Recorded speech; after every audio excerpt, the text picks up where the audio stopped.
አርእስተ ዜና። ሊቀ ጳጳሱ አረፉም። የኤርትራ የሃይማኖት አባት ሕይወታቸው ማለፉ ተሰምቷል። ዝርዝሩን ታደምጣላችሁ። የኢትዮጵያ ሙሉ ወንጌል አማኞች ቤተክርስቲያን ለአንድ ወር የሚቆይ ሀገር አቀፍ የጾምና ጸሎት አዋጅን አውጃለች። ይህ አዋጅ የካቲት 12 2018 በሰጡት ጋዜጣዊ መግለጫ ታውቋል። በርካቶች ኦርቶዶክሳውያን ጥያቄ አዘል ሐሳባቸውንም አስተላልፈዋል። ጉዳዩን በዝርዝር ይዘንበታል። መነሻ ሐሳባችን ኦርቶዶክስ እንዴት ሰነበተች ነው። ኦርቶዶክሳዊ መረጃዎችን ከማስረጃና መረጃ ጭምር አስደግፈን ያቀረብንላችሁ እንገኛለን። ላይክ ማድረግ፣ ሼር ማድረግ እንዳይዘነጋ። ወደ ትንታኔያችን በቀጥታ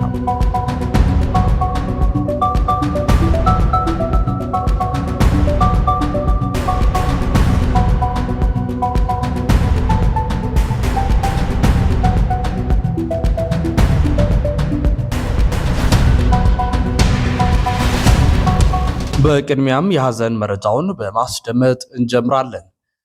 የኤርትራ የሃይማኖት አባት ሕይወታቸው ማለፉ ታወቀ። ብፁዕ አቡነ ጴጥሮስ የኤርትራ ቅዱስ ሲኖዶስ አባልና የማዕከላዊ ሀገረ ስብከት ሊቀ ጳጳስ ዛሬ በ86 ዓመታቸው ከዚህ ዓለም ድካም ማረፋቸው ታውቋል። ብፁዕ አቡነ ጴጥሮስ የኤርትራ ቅዱስ ሲኖዶስ አባልና የማዕከላዊ ሀገረ ስብከት ሊቀ ጳጳስ ሲሆኑ የኤርትራ ኦርቶዶክስ ተዋሕዶ ቤተክርስቲያን ቅዱስ ሲኖዶስም በብፁዕ አቡነ ጴጥሮስ ሞት የተሰማውን ጥልቅ ሐዘን መግለጹ ታውቋል። ኦርቶዶክሳዊ ተዋሕዶ ቤተክርስቲያናችን የሁላችንም ናት፣ በረከታችሁ ትደርብን። በተለይ ከአህት አብያተ ክርስቲያናት መካከል አንዷ የሆነችው የኤርትራ ኦርቶዶክስ ቤተክርስቲያን ትጠቀሳለች። የኚህ ሊቀ ጳጳስ ናቸው እንግዲህ አንዱ የሆኑት ብፁዕ አቡነ ጴጥሮስ በ86 ዓመታቸው ያረፉት። የሊቀ ጳጳሱ በረከት በሁላችን ላይ ትደር እያልን በቀጥታ ወደ ያዝነው ቀጣይ መረጃችን የምናመራ ይሆናል።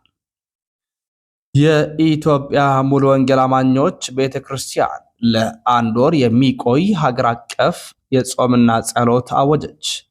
የኢትዮጵያ ሙሉ ወንጌል አማኞች ቤተክርስቲያን ከፍተኛ መሪዎች የካቲት 12 ቀን 2018 በሰጡት ጋዜጣዊ መግለጫ በመላው ዓለም የሚገኙ የቤተ ክርስቲያኒቱ አማኞች የሚሳተፉበት ለአንድ ወር የሚቆይ የጾምና ጸሎት አዋጅን ይፋ አድርገዋል። መግለጫውም እንዲህ ይላል።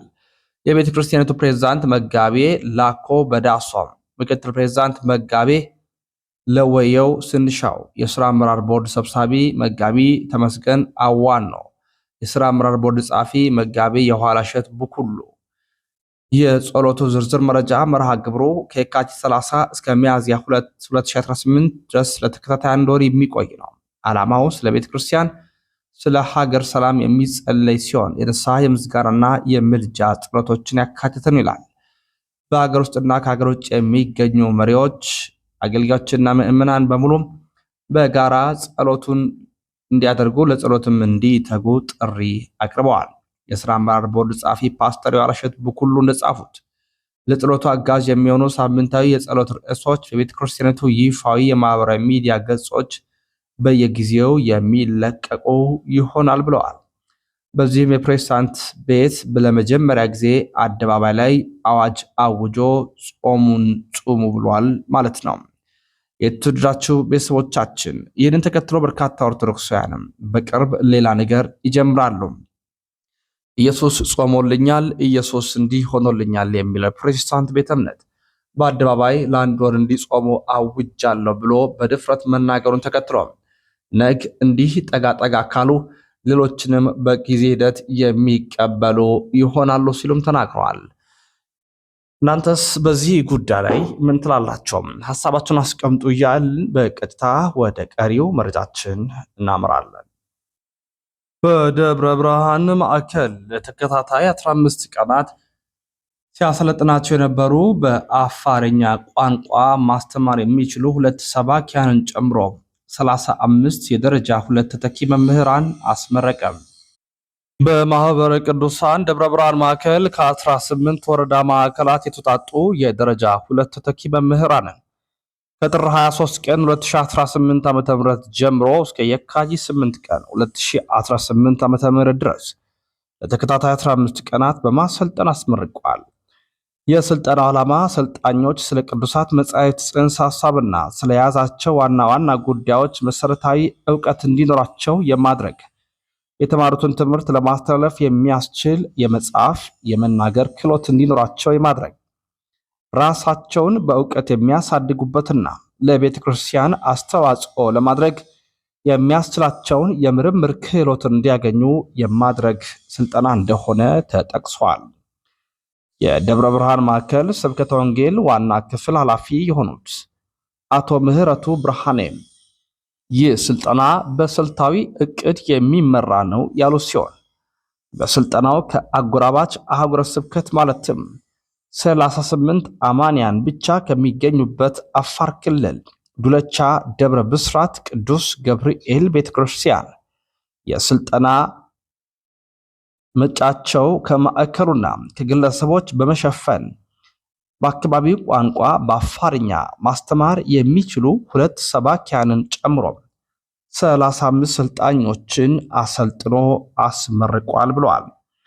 በምርቃቱ ጊዜም በአገልግሎታቸው አዳዲስ አማንያን ማስጠመቅ፣ ያመኑትን ማጽናት፣ የጠፉትን ወደ እናት ቤተክርስቲያናቸው መመለስ ከሰልጣኞች የሚጠበቅ ነው ሲሉም ማህበረ ቅዱሳን በዘገባው ይዘውታል። እጅግ በሚያስደንቅ መልኩ ማህበረ ቅዱሳን እየሰራ ካለው ሰፋፊ ስራዎች መካከል በማይጠበቁ ቦታዎች ላይ በመገኘት በገዳማት፣ በአድባራት፣ በገጠር አብያተ ክርስቲያናት እየተገኘ ተተኪዎች ስልጠና እንዲያገኙ ማድረግ፣ በተለይ በግቢ ጉባኤ አገልግሎት ላይ ያሉ በርካታ ተማሪዎችም ወደ እናት ቅድስት ቤተ ክርስቲያን እንዲቀርቡ በማድረግ የተለያዩ ስራዎችን ሲሰራ ቆይቷል። ማህበረ ቅዱሳን በተደጋጋሚነት ይህንን አገልግሎቱን ያበረታበት ሲሆን በተለይ ደግሞ በገዳማት ላይ እያደረገ ያለው አስተዋጽኦም ቀላል የሚባል አይደለም። የአብነት ትምህርት ቤቶችን እንኳን ብንጠቅስ እጅግ በርካታ የአብነት ትምህርት ቤት ደቀ መዛሙርት በሚማሩበት ቦታ ሆነው የሚፈልጉትን ማህበረ ቅዱሳን እያቀረበላቸው የነገዋን ቤተክርስቲያን እንዲረከቡ ሰፋፊ ስራዎችን፣ ትልልቅ እቅዶችን አቅዶ ወደ ስራ ገበታ ገብቶ እየሰራ እንደሚገኝ ተገልጧል። ማህበረ ቅዱሳን አሁንም በተለያዩ የገጠር አብያተ ክርስቲያናትና በአንዳንድ ሀገረ ስብከትን በመገኘት የተቸገሩትን በምግብ በተለያዩ ድጋፍ በማድረግ የመጠለያም ጭምር እንዲሁም የገንዘብ ድጋፎችን እያደረገ አብያተ ክርስቲያናት በሌሉባቸው ቦታዎችም አብያተ ክርስቲያናትም እንዲታነጹ መመሪያ እየሰጠ ብዙ ስራዎችን እየሰራ የሚገኝ ግዙፍ ማህበር ነው። በአሁኑም ይህንን አስደናቂውን ነገር በማድረጉ እጅግ በርካቶች ደስተኞች ሆነዋል። የተወደዳችሁ ውድ ቤተሰቦቻችን ኦርቶዶክሳውያን በሌሎች መረጃዎች እኛ የምንመለስ ይሆናል። እስከዚያ ድረስ ሰናበትን። ሰናይ ቆይታ ይሁንላችሁ።